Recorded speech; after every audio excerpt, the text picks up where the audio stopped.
សពឬទុកកើតពីគំនិតខ្លួនឯងកូនជាទីស្រឡាញ់មនុស្សដែលមិនមានប្រមាទ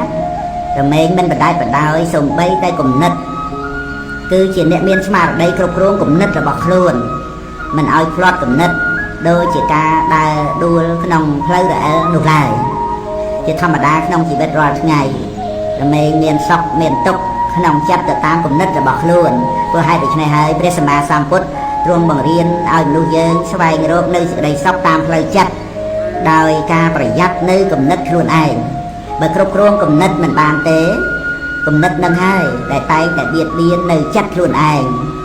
នាំមកនៅសេចក្តីទុក្ខរឿយៗឲ្យដល់ចិត្តសន្តានរហូតដល់ហ៊ានប្រព្រឹត្តនៅអំពើខុសរខើគំនិតប្រៀបដូចជាភ្លើងអុសបើគ្រប់គ្រងបានល្អក៏ជាប្រយោជន៍តែបើគ្រប់គ្រងមិនបានល្អទេរមែងឆេះផ្ទះឆេះភូមិឆេះស្រុកដូច្នេះហើយទៅបកលដែលមិនមានប្រមាទរមែងប្រយ័ត្ននៅគំនិតនេះណាស់ឯផលកម្រៃដែលត្រូវបានគឺសេចក្តីសុខស្ងប់ច្រើនសូមកូន